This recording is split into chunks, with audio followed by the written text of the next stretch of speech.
Welcome everybody to Math 60.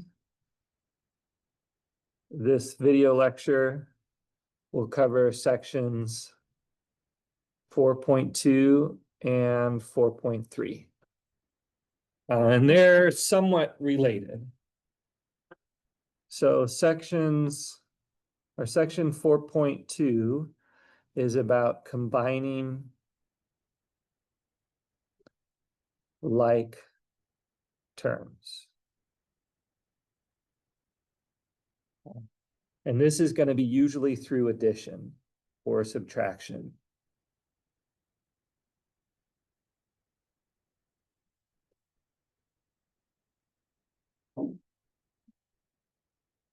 So some things like 5 plus 2, we already do that. That gives us 7.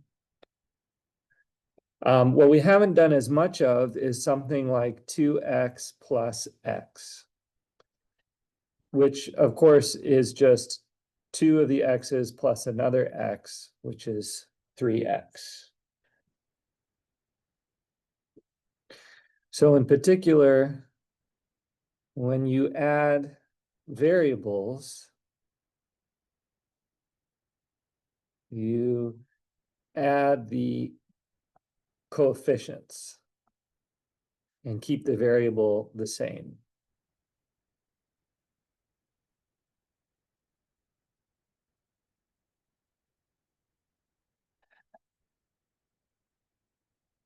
Like if I had 5y plus 2y, that's 7y. Right? I add the coefficients and I just keep the variable the same.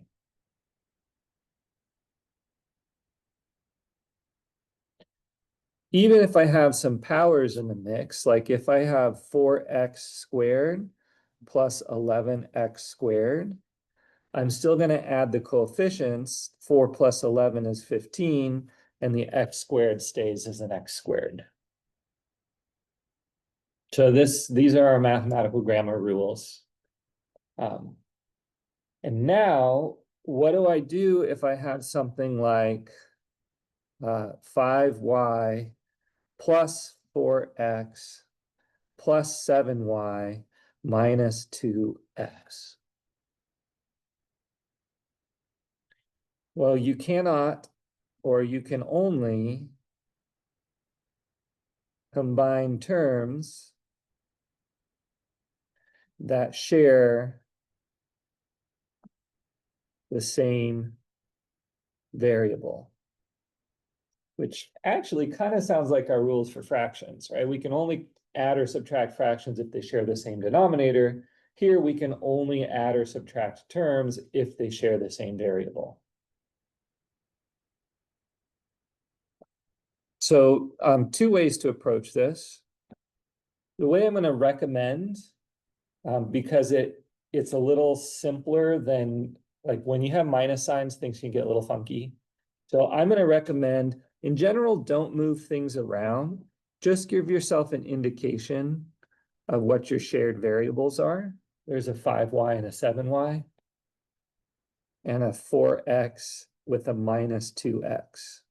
Right? So it's I think it's a good idea as you develop these habits to give yourself that visual hints or visual instructions. And then I take my 5y and my 7y, and that gives me 12y.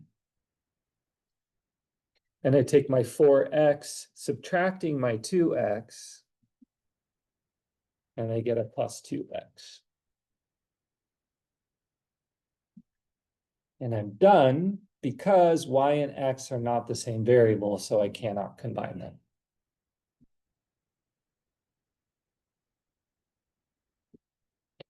Let's do another example. Let's look at 12z plus 3x minus 4z plus 2x squared plus 7x.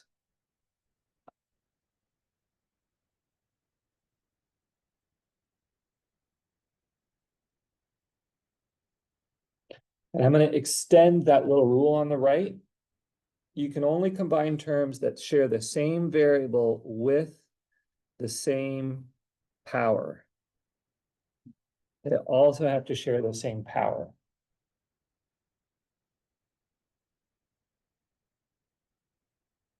So I've got a 12z. Here I'm going to mark it out a little differently. Maybe I won't connect it with a bunch of lines. I got a 12z and a minus 4z, and I have a 3x and 7x. And then I have a 2x squared all by itself. Right, so again, I'm pointing out what are the like terms. Like terms means they share the same variable and the same power. I'll write that down in a minute. But since there's a bunch of them, I don't want lines crossing all over. But I have a 12z and a minus 4z. So I combine the coefficients and I get an 8z. And they have a 3x and a 7x, which gives me a 10x. And that 2x squared can't combine with anything because the power is not the same as the power on the 10x. And so I'm done.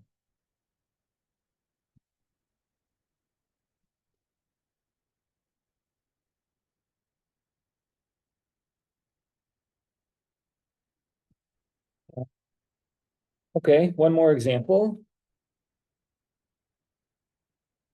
Let's look at, let's see, 3x squared minus 7x squared plus 2x plus 14 plus 3.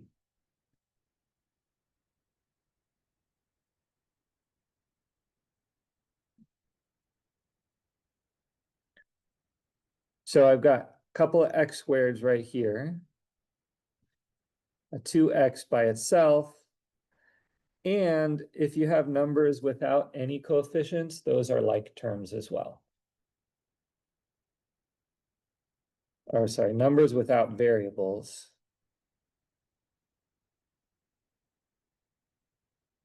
are like terms. So 3x squared minus 7x squared is negative 4x squared because 3 minus 7 is negative 4. The 2x is just going to float down there because there's nothing else to get involved. And then the 14 added to the 3 gives me a plus 17.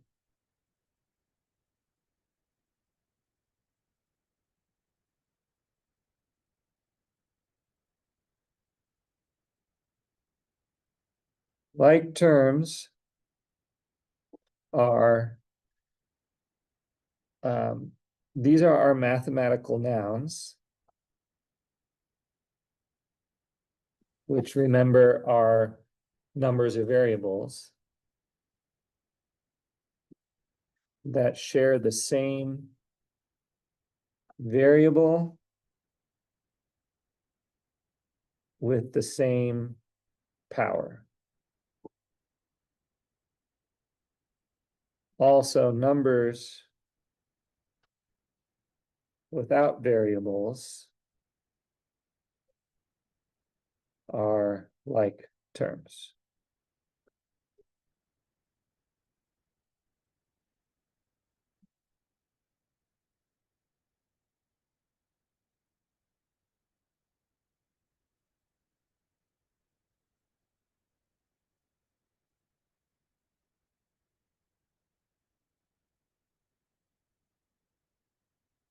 Anybody have questions about that? Okay. So that's our idea of combining like terms. There's another idea in this section that's very related, which is the distributive property.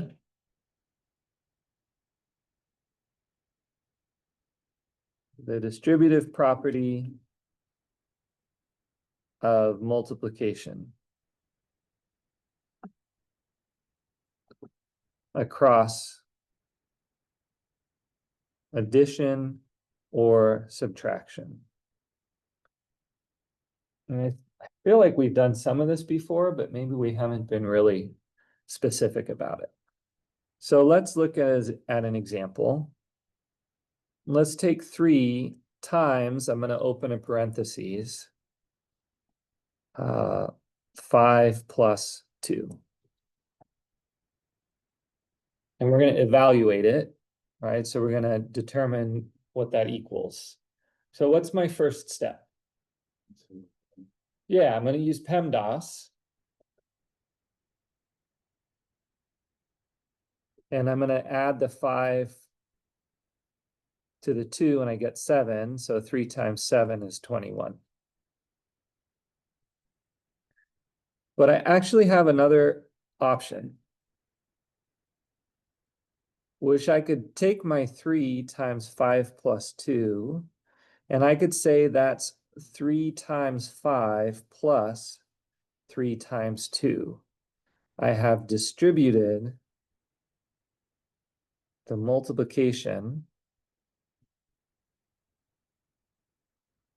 across the addition.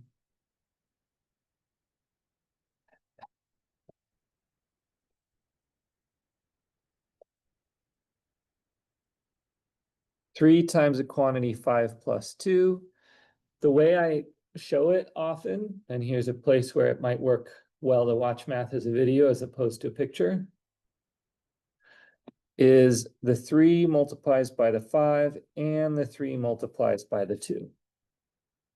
So I get 3 times 5 plus 3 times 2. That plus sign floats along. 3 times 5 is 15. 3 times 2 is 6. And 15 plus 6 equals 21. So the distributive property always works across addition. Not usually necessary when we're working with numbers. PEMDAS usually works just fine. Here's another place where, as I said at the beginning, PEMDAS is kind of a lie.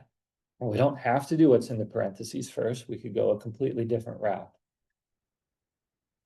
And I know some students, I can think of a couple in particular who are going to be like, what? You told me how to do PEMDAS. Now you're telling me I can't? And my answer is there's no wrong way to do math the right way. Yeah, if you're always going to use PEMDAS with numbers, that's fine. If you always want to distribute, that's fine too. They're both the right way to do this type of math. Let's look at another example. Let's look at 4 times 7 minus 5. So according to PEMDAS, I'm going to do the 7 minus 5 first. So that's 4 times 2, which is 8.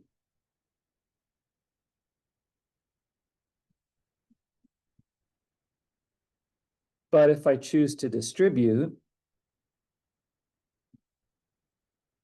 I multiply the 4 against the 7 and also against the 5. And now I have 4 times 7 minus 4 times 5, which is 28 minus 20, which is also 8.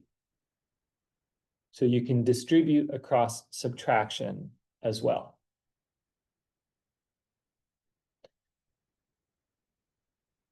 That's why I said it's the distributive property of multiplication across addition or subtraction.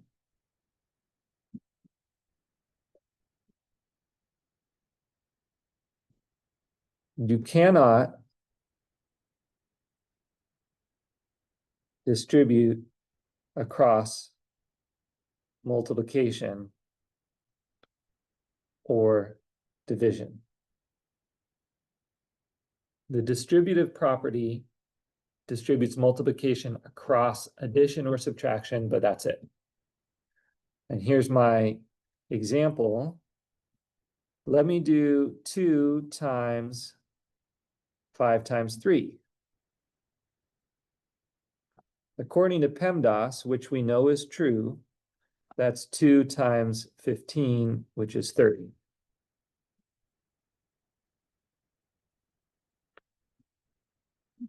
But if I tried to distribute that 2 and apply it to both of them, I would have 2 times 10 times 2 times 3. Oh, that's 20 times 6. No, 2 times 5. Sorry. here's the wrong for the wrong reasons.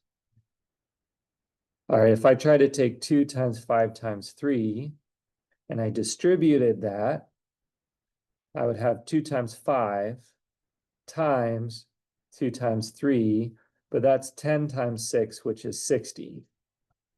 And that's wrong. Right? You cannot distribute across multiplication, and you cannot distribute across division. It only works across addition or subtraction.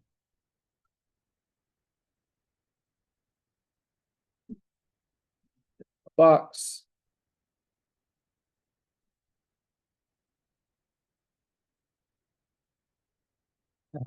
Back to good examples.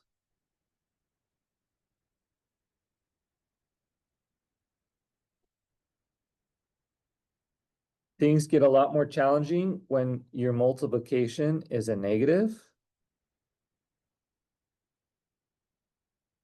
I'm going to skip the PEMDAS part here. I'll just show you the distribution. Negative 3 times 4 plus negative 3 times 7 is negative 12 minus 21, which is negative 33. You still distribute, you're just going to distribute the negative 3 across both.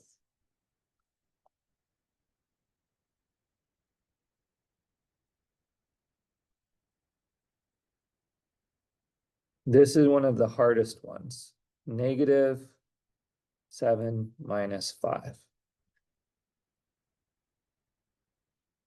And so let's check with PEMDAS first, so we know what it should be. That should be negative 2, right? 7 minus 5 is 2, and then I make it negative.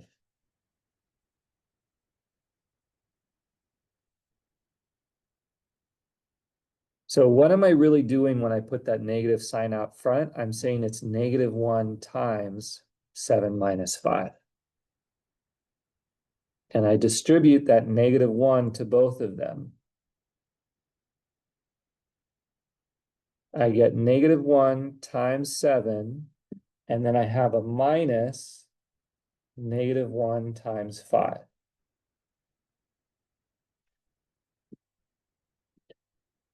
This is one of those places where, when is it a minus sign, right? When is it negative versus when is it a subtraction operation? And it's hard to keep track. So go back with numbers in PEMDAS to help you each time. Negative 1 times 7 is negative 7. Then I have a minus negative 5, because negative 1 times 5 is negative 5.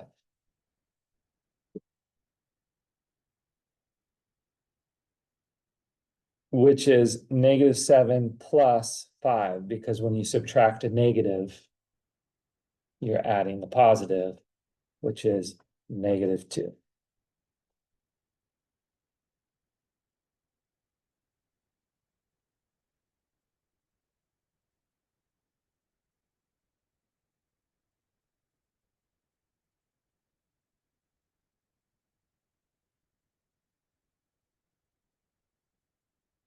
Okay. So those are some examples. Notice all of these examples have used numbers. So I didn't technically need it to use distributive property. I could have used PEMDAS, because numbers are like terms and I can combine them. The time when the distributive property is really helpful is when we have variables. So not everything is a like term, like 3 times x plus 5.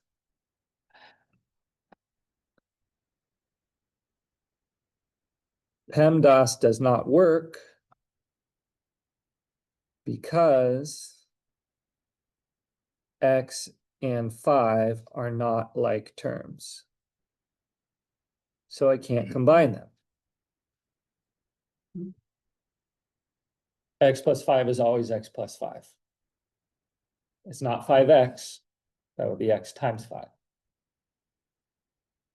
So instead, I'm forced to use the distributive property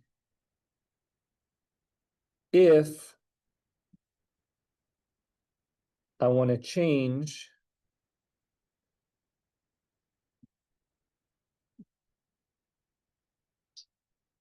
from something that involves mostly a multiplication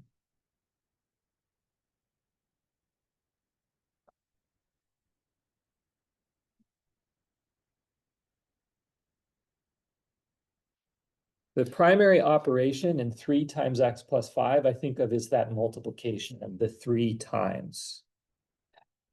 And I've changed it to now my primary operation is addition, 3x plus 15. There is still a multiplication, the 3 times x, right? But to me, it's a little less primary, right? Here, the 3 times x plus 5 is like I have a 3 and I have an x plus 5 and I multiply them together. So the primary operation there is the multiplication. And here I have a 3x and a 15 and I add them together. So the addition is the primary operation.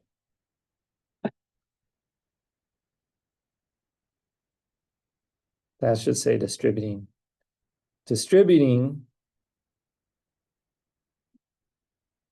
changes the primary operation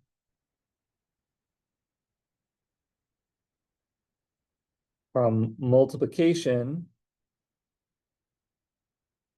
to addition, or subtraction, depending on what's going on.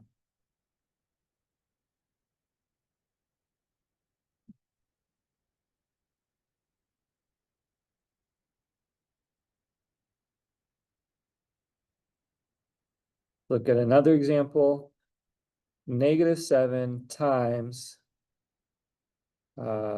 x minus 4.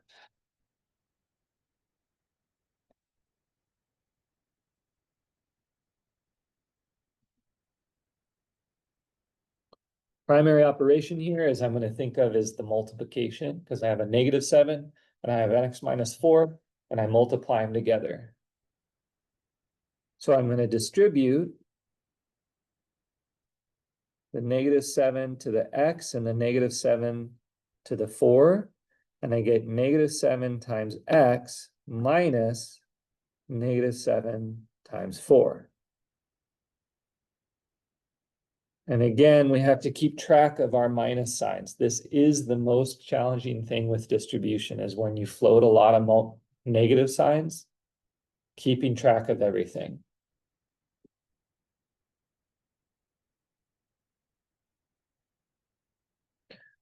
So when I do the arithmetic over here, I have -7 minus -28. Oh, sorry, -7x minus -28, which gives me -7x plus 28. And my new primary operation in this case is addition. I have a -7x, I have a 28, and I add them together.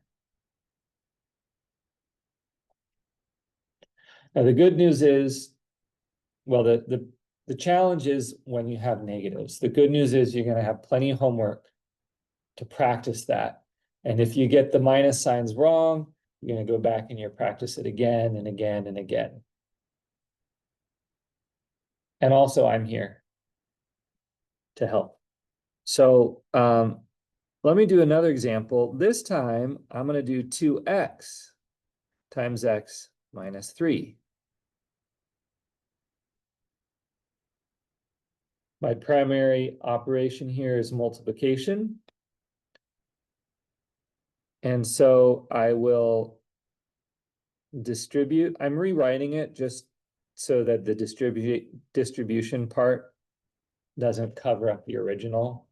But in general, if I were doing this, I would just start with the original and do my arrows.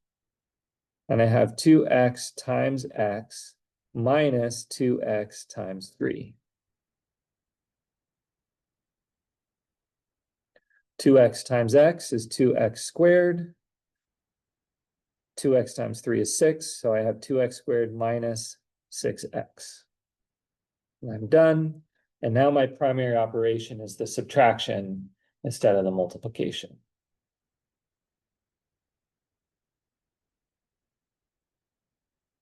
So you can distribute numbers, you can distribute variables. Okay, let's see.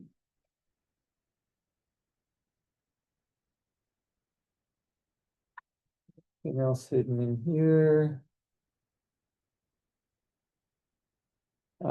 I guess I'll just show you one more I noticed in the book, which is it doesn't really matter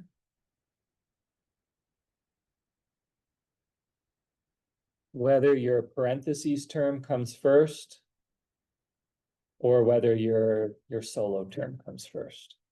My primary operation is still multiplication. So I would probably, as I'm developing habits, I would probably rewrite this to make it look like the thing I'm more used to doing. And then I can use my same distribution process. And I get 3x squared times 4 plus 3x squared times x.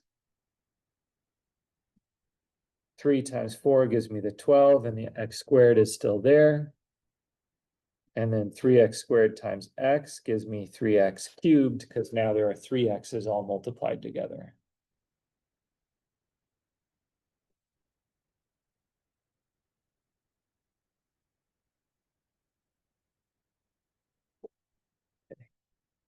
So that's distributing. It changes the primary operation from multiplication to addition or subtraction. And guess what? We can go back the other way. We can take an expression where the primary operation is addition or subtraction and change it so that the primary operation is now multiplication. And that idea is factoring out the greatest common factor.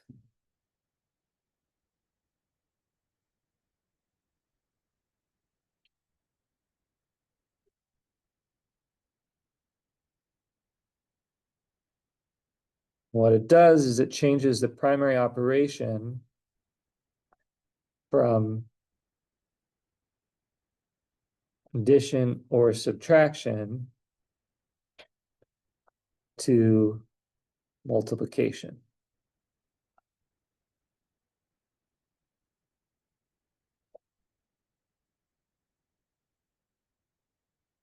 Let me give you an example. Let's say I have 2x plus 6. Primary operation here is what? Addition. Yeah, a big obvious plus sign right there. And there is a multiplication, but it's kind of hidden, right? Because it's the 2 times x. But 2 can divide both 2x and 6.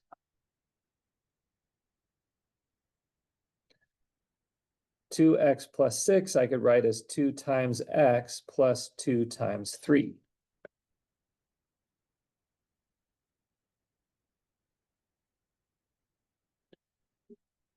And if I'm going the other way, right, if I'm undistributing, factoring out as undistributing, I say, oh, I have a 2 that multiplies by the x and multiplies by the 3.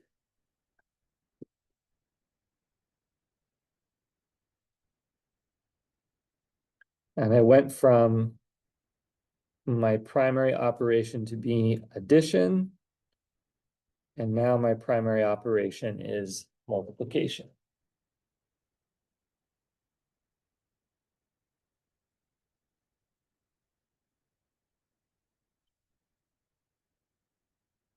Let's look at this in the reverse order. And we'll see that it's the opposite of distributing. 2 times the quantity x plus 3 is like 2 times x plus 2 times 3, which is 2x plus 6. So factoring out the greatest common factor is the reverse operation to distributing across addition or subtraction. Let me give you another example. How about 12x squared y minus 8xy plus Um,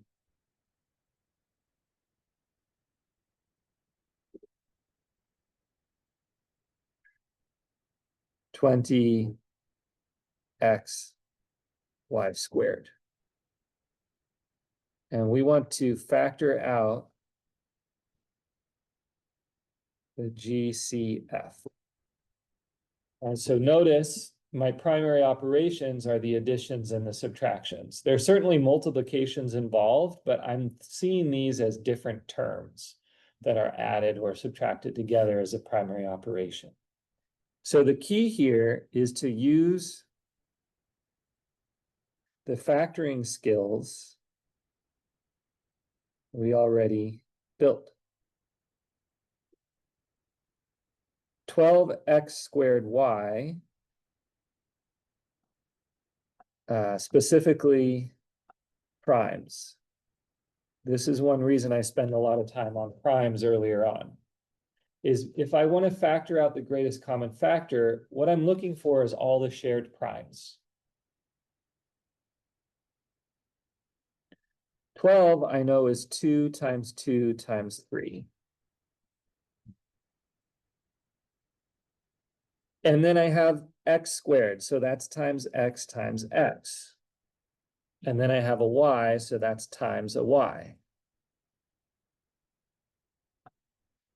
Treat variables like primes, because they kind of are. They're numbers that can only be divided by themselves in one, because I don't know what the number is. If I wanted to factor negative 8xy, I would say, well, there's a negative, and then there's 2 times 2 times 2, which gives me 8, and then there's an x, and there's a y.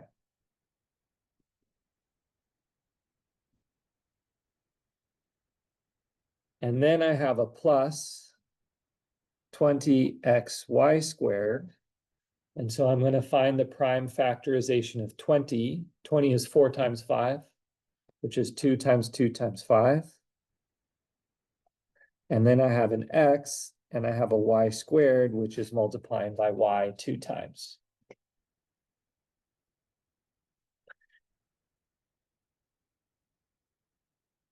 Do you see any shared primes in terms of the numbers? Yeah, I have not just a single 2 that's shared, I actually have 2 of them that are shared. How about any variables that are shared across all of them? There's an x that's shared across all of them. And if I treat x like a prime, then it kind of makes sense. Any other variables shared across all of them? I have a y. There we go. There's a y. So just like when we did pure numbers and we found all the shared primes, we can do it when they're variables as well. We just look for all of the shared terms. And I have a 2 and another 2 and an x and a y. So that greatest common factor is 4xy.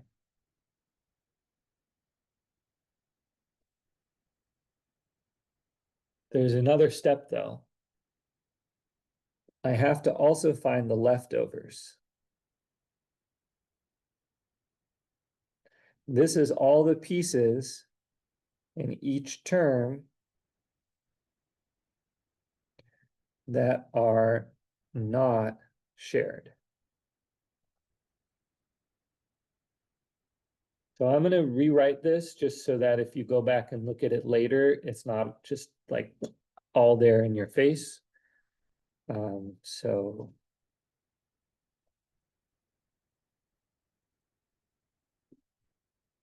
there's our 12x squared y minus 8xy is minus 2 times 2 times x times y. And positive 20xy squared is 2 times 2 times 5 times x times y times y.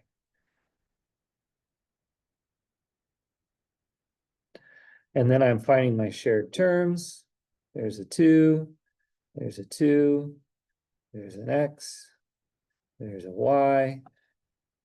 And now I look for what's left over. What's left over in my 12x squared Y?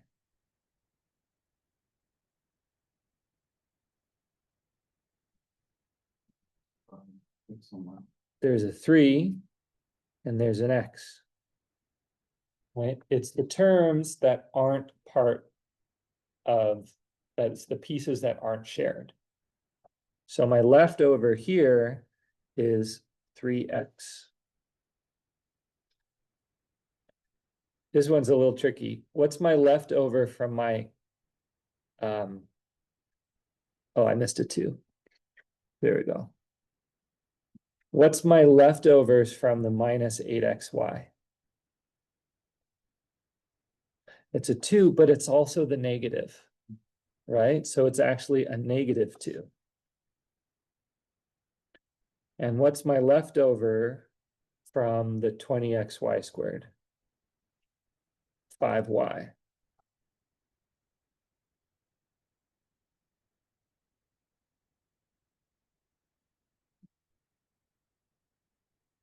And now I can build my factored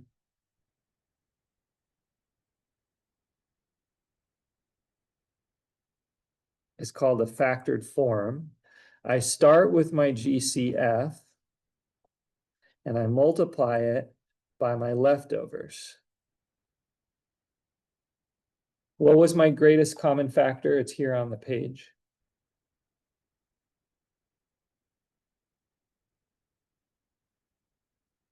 Can you see it?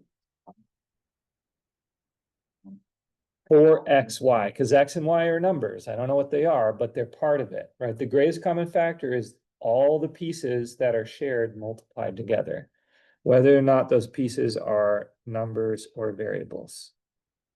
And then I open a parentheses, right? Because now my primary operation is that multiplication.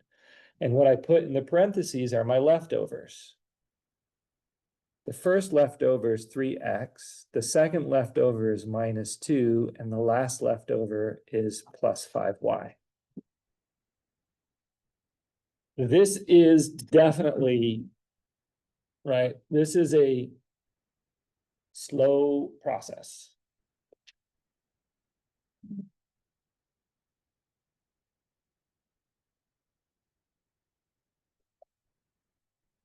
However, it is one step, maybe 2 steps beyond what you've already been doing. You've already been finding greatest common factors, which can be slow.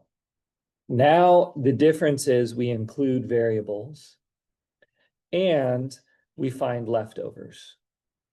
Those are the 2 extra pieces. It looks like something brand new, but it's actually a little bit on top of what you've already been doing. So let's check and make sure that works. How do you check?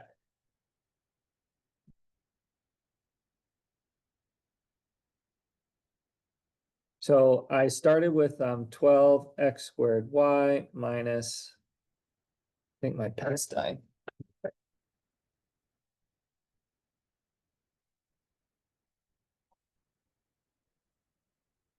12x squared y minus 8xy plus 20xy squared. And I said that's equal to 4xy times the first leftover is the 3x. The second leftover is the minus 2. And the last leftover is plus 5y. So I can check by distributing. And of course, whenever we check, we fall into the confirmation bias risk. My brain wants this to be right, so it's going to work really hard to make it right, even if it's wrong. So let me help myself a little bit by covering up what I'm trying to get and imagining I'm doing something brand new. So this term is going to multiply by each of these pieces. Yeah, I put my arrows underneath, which is fine too. 4 times 3, that gives me 12. x times x gives me x squared, and then there's also a y. And then I have a minus 4 times 2 gives me 8, and there's an xy. And then I have a plus 4 times 5 gives me 20. Xy times y is xy squared.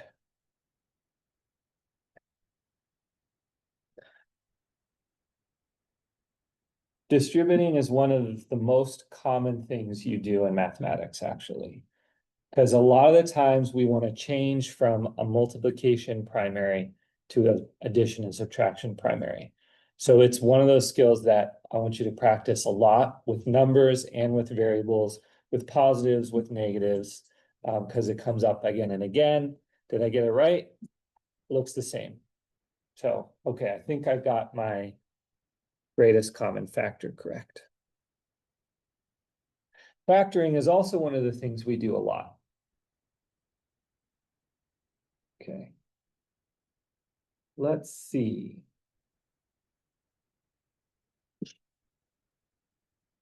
Let's move on to 4.3.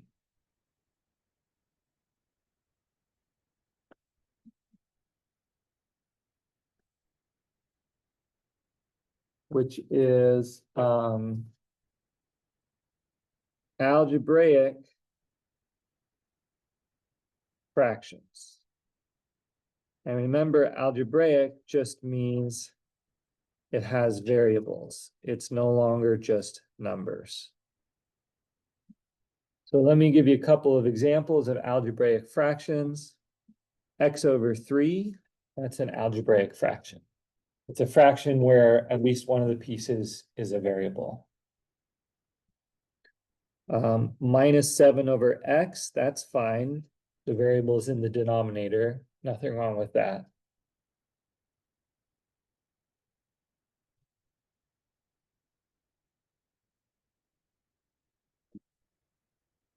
I could have more than one variable, so I could have 4xy over y squared.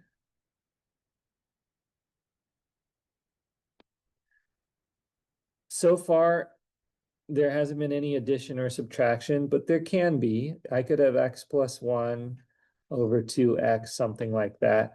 But we're not going to work with these quite yet. We're not going to work with algebraic fractions when there's some additions. Well, we get to that.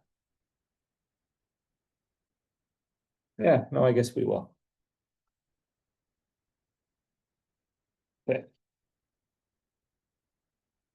So let's start by talking about simplifying, which really means reducing.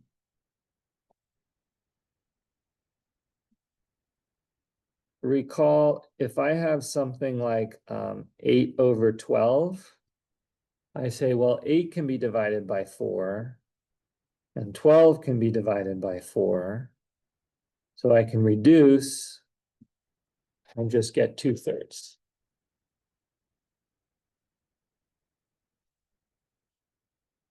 Same thing works when you have variables.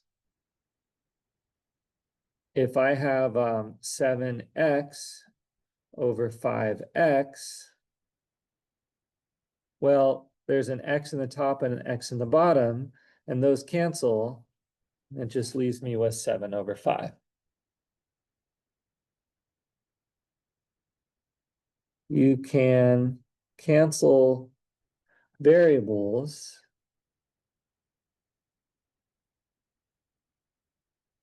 if they share the same power.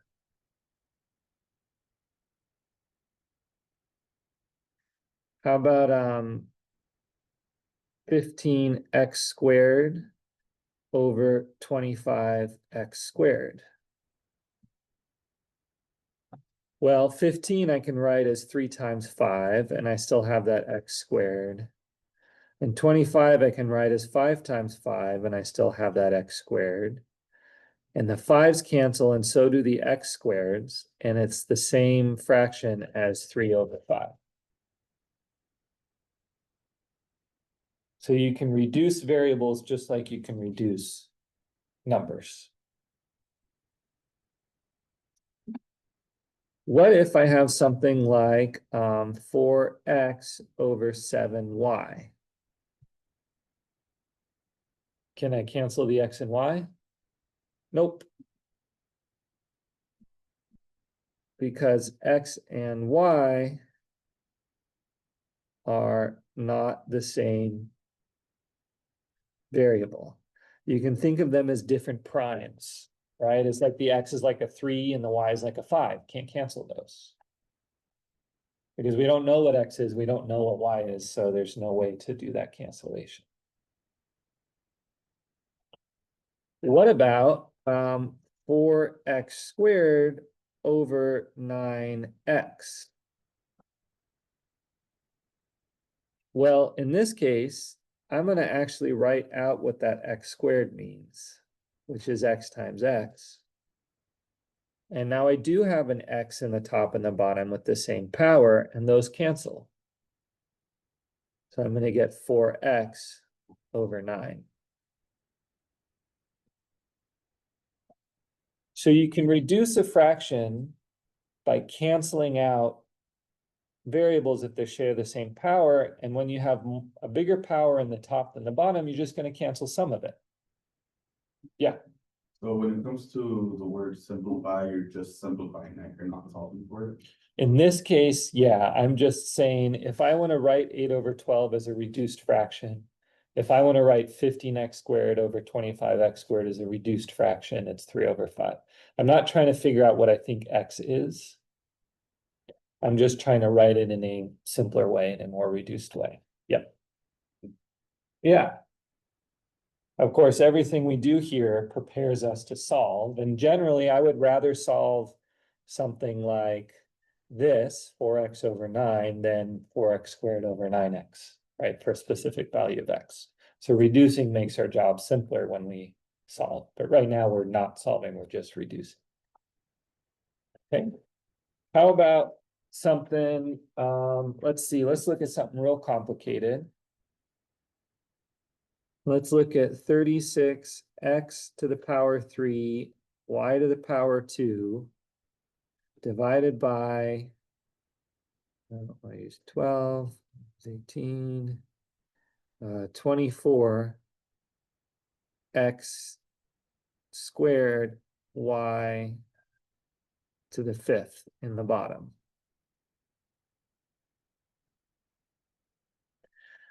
So when in doubt, get your prime factorization.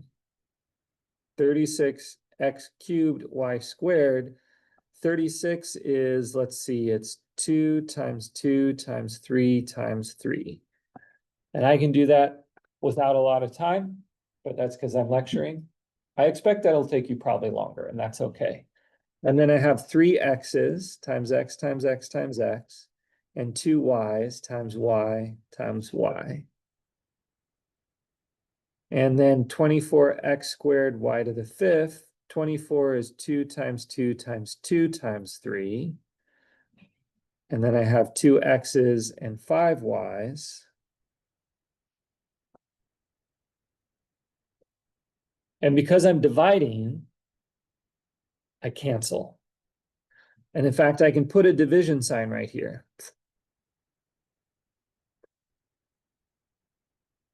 And anytime I have the same number in the top and the bottom, they're going to cancel out. So one of those 2's cancel, another of those 2's cancel, one of those 3's cancel. There's an x in the top and the bottom which cancel. There's another x in the top and the bottom which cancel. And there are 2 y's that also cancel from the top and the bottom. So it's not quite the same as a greatest common factor, but it's the same idea, right? It's finding all the shared primes and then finding what's left over. So what's left over in the top is 3x, and what left over in the bottom is 2, and then I have y times y times y. So I'll just circle the whole thing at once. And so what my result is 3x in the top and 2y cubed in the bottom.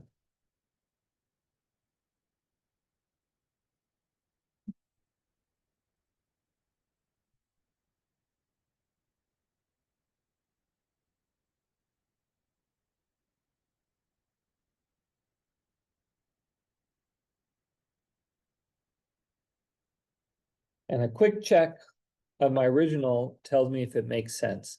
I can use my calculator on the 36 over 24. Nothing wrong with that. And a lot of calculators can do that fraction reduction for you. And then I have an x cubed over an x squared, which means there's one more x in the top. Good. And a y squared over y to the fifth means there are 3 more y's in the bottom. Good. Yeah. So as you build habits, you may be able to say, I'll just do an example. 28x to the 7th, y squared over 4x cubed, y to the 8th in the bottom. All right, we can start using all sorts of powers. And you may say, okay, I know 28 over 4 is 7. And just looking at this, I have 7 x's in the top and 3 in the bottom. That means there are 4 more x's in the top. And I have 2 y's in the top and 8 in the bottom, which means there are 6 more y's in the bottom. That's fine. Working towards this is a great goal. But writing the prime factorizations with your variables is a really good way to build those habits and to get there. And as you've seen, it shows up in all sorts of different places. Shows up in greatest common factors with factoring, shows up in canceling or simplifying algebraic fractions. And it shows up in one more piece, potentially, which is let's add some fractions with variables. But first, again, let's recall, if I want to add 2 over 7 and 3 over 5, can I just do that addition? Jillian says no, because the bottoms aren't the same. So I have to say, what's missing from my 2 over 7?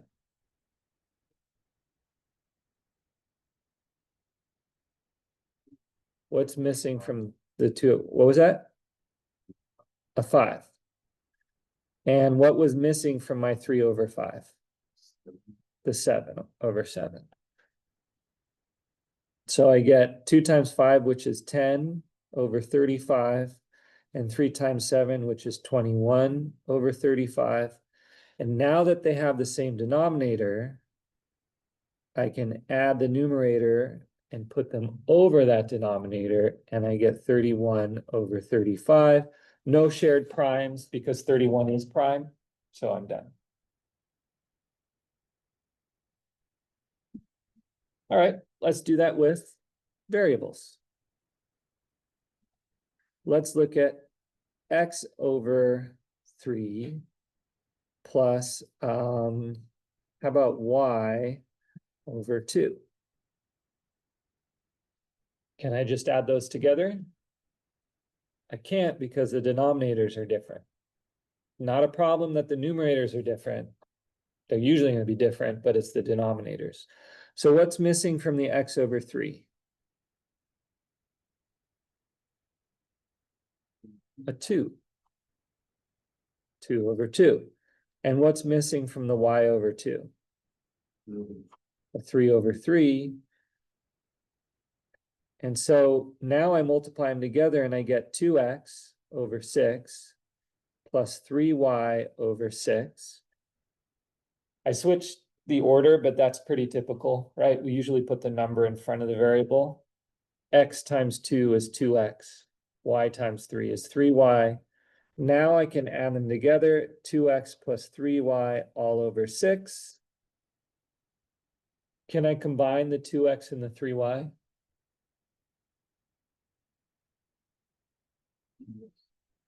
Tell me why I can. Because the denominator. Yeah, but they're different variables. So they're not like terms, right? You can only add things together if they are like terms, if they're the same variable with the same power. So I'm done. Unlike with numbers, right? The 10 and the 21 I could add because they're both numbers. But often you're going to end up with some addition in the numerator because you cannot combine them because they aren't like terms. Right? Let's look at another one.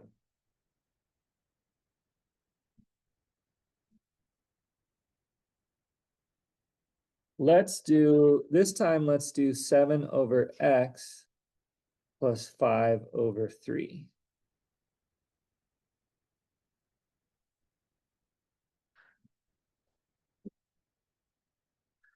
Can I combine those? Can I just add them together? I cannot because the denominators are not the same. They're very different because one of them's a variable, but the important thing is that they're not the same. So what do I have to do? I have to make them the same. And to do that, I ask what is missing? What's missing from the 7 over x? A 3 over 3. What's missing from the 5 over 3? It's missing the x, because that was the denominator of the other one. So I have to multiply it by x over x, which is totally fine. X is a number, I can do that. I just don't know what the number is. And now I combine them. 7 times 3 is 21, and the denominator is 3x.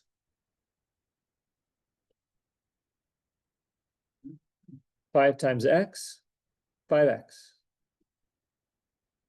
And the denominator is 3x. Now I have the same denominator.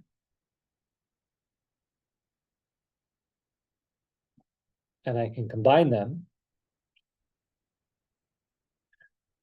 Or I can add them over a common denominator. Can I add 21 to 5x? I have to leave it because they're not like terms anymore. Because that's 21's a number and 5x has a variable, right? So I'm done. 7 over x plus 5 over 3 is the same expression as 21 plus 5x over 3x.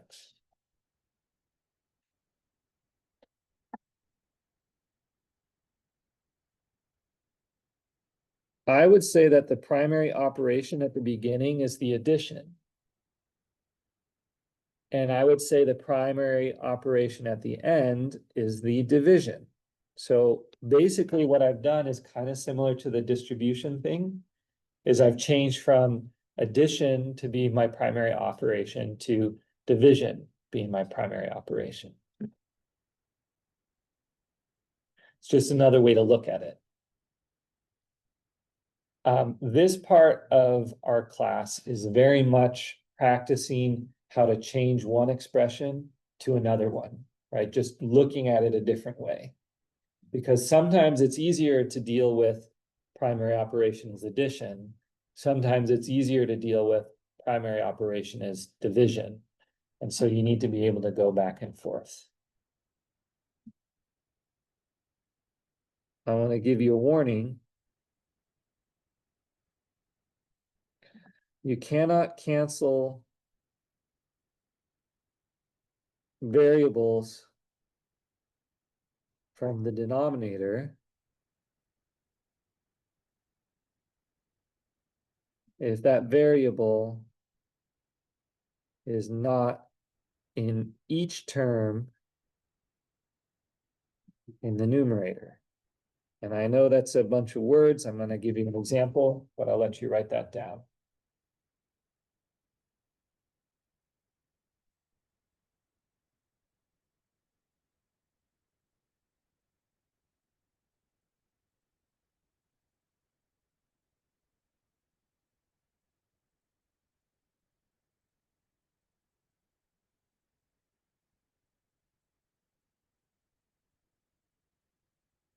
Let's look at this term 8 plus 3x over 5x. It's very common to say, aha, I have an X in the top and the bottom, and I can cancel it. But that's wrong because there's no X in the first term.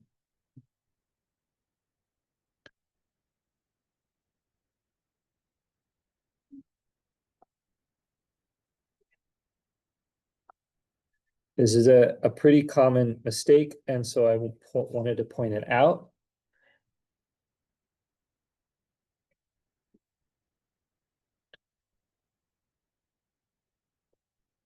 It's also wrong if you try to cancel it like X over X plus 1.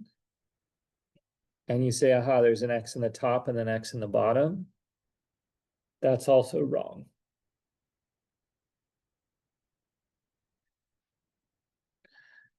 And it's wrong if you have something like 3 plus X over 2 plus X. You cannot just cancel those X's.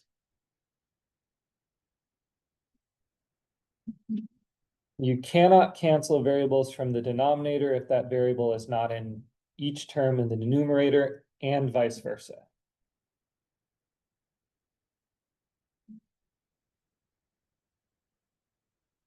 Let's do another example. We're going to do 2 more examples at least.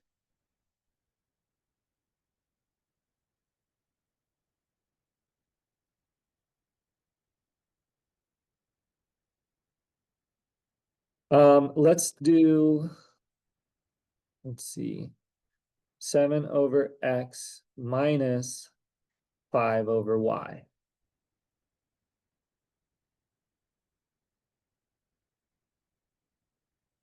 Can I just do that subtraction? I cannot because the denominators are not the same. It's true they're both variables, but they're not the same variable. So I have to find out what's missing. What's missing from the 7 over X? The Y over Y. And what's missing from the 5 over Y? X over X. This is the classic cross multiplication. If you've ever seen that before or heard that before, but I prefer to build it this way because it's more methodical. So 7 times Y is 7Y, and X times Y is XY. Subtract 5X, Y times X, because it's all multiplication, I can write it as X times Y. And that helps me see that I can combine those terms now. And so I get 7Y minus 5X all over XY, and we're done. Because even though there's an X in the bottom and the top, it's not in each term in the top. And even though there's a Y in the bottom and the top, it's not in each term in the top.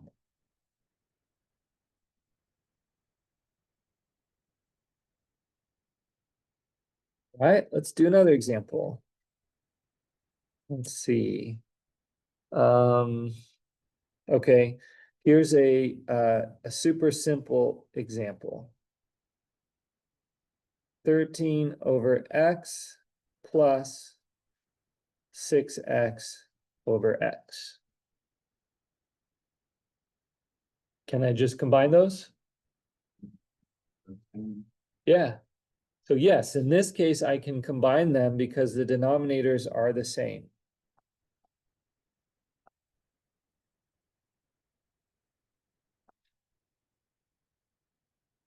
That's always the goal. And in this case, I'm already most of the way toward my goal. So I get 13 plus 6X over X, and I'm done. All right, so in this case, we are fortunate since they already had the same denominator, which in this case was a variable, we can just combine them and then we're done. And the truth is, this is more often done the opposite direction. Usually when we say 13 plus 6 over X, we say, I can break that into 2 different pieces. And now I have a 6X over X and I can cancel those. And so you can go from a single fraction back to different fractions in the opposite direction. Usually you don't unless it's a very simple denominator. But it's possible. Okay, let's do, I think, one more. Just because this is certainly a very long video.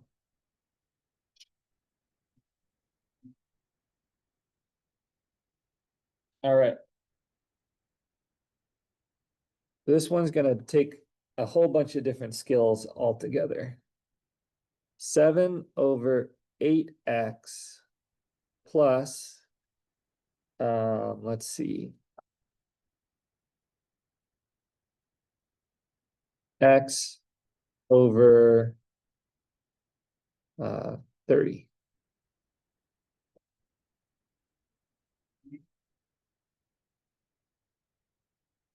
Can I just combine them? No, because the denominators aren't the same. So I have to find a shared denominator.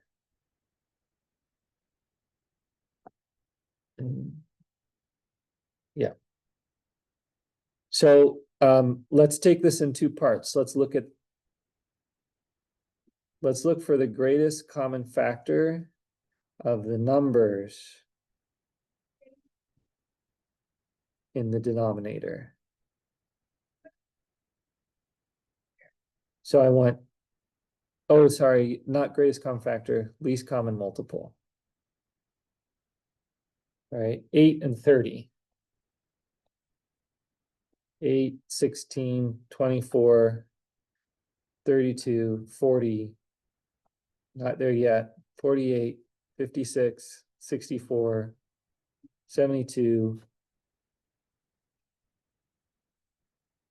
80, 88, 96, 104, 112, 120.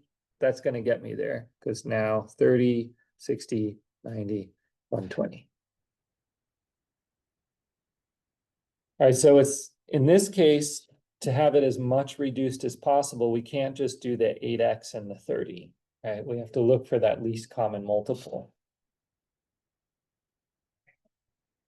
1, 2, 3, 4, 5, 6, 7, 8, 9, 10, 11, 12, 13, 14, 15. 1, 2, 3, 4. So the 8x needed another 15.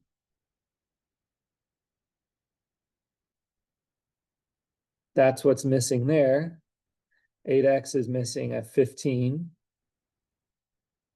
And how about the x over 30? What's that missing?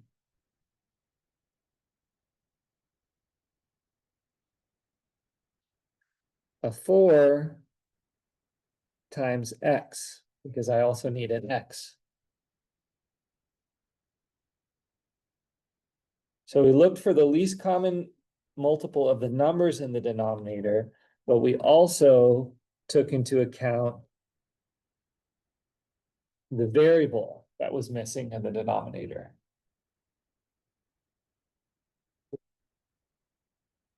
So I have 7 times 15 over 8x times 15 plus x times 4x over 30 times 4x.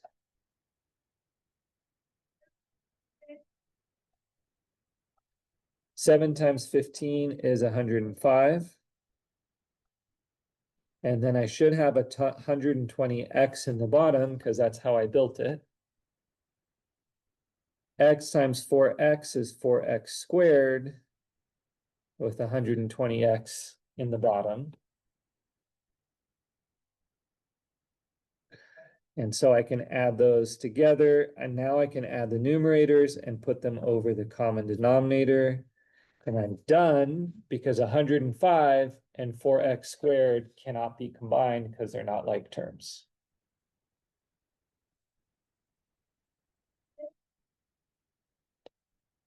Pretty simple fractions as far as it goes. 7 over 8x and x over 30. But adding them together takes a lot of different pieces. It takes finding least common multiples and recognizing when you're missing variables. Putting all of that together in order to get it as a common fraction. Now, you definitely could have just done 8 times, or you could have done, let me show you.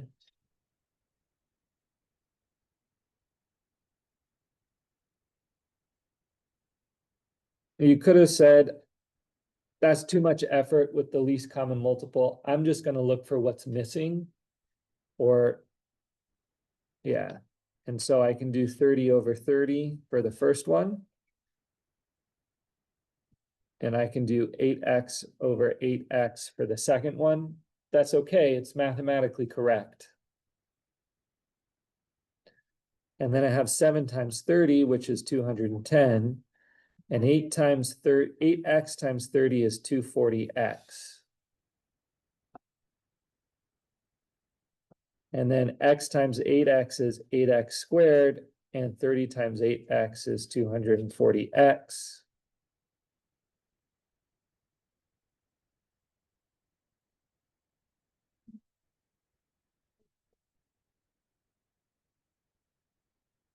This fraction is mathematically equivalent. 210 plus 8x squared over 240x is mathematically equivalent to 105 plus 4x squared over 120x. The difference is each of these terms has a 2 in them. 210 is 2 times 105. 8x squared is 2 times 4x squared. And 240x is 2 times 120x. And so if you cancel the shared 2's, and notice it's in every single one of them. That's the key. It has to be in each of those pieces. And I get back to 105 plus 4x squared over 120x.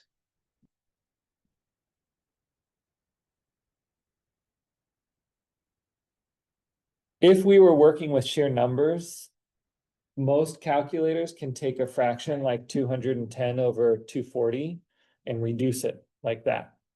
But calculators cannot do it when there are variables. And so learning to do it using the least common multiple way will get you to the most reduced fraction possible. All right, that last one is a little heavy, but that's okay. I'm gonna stop the video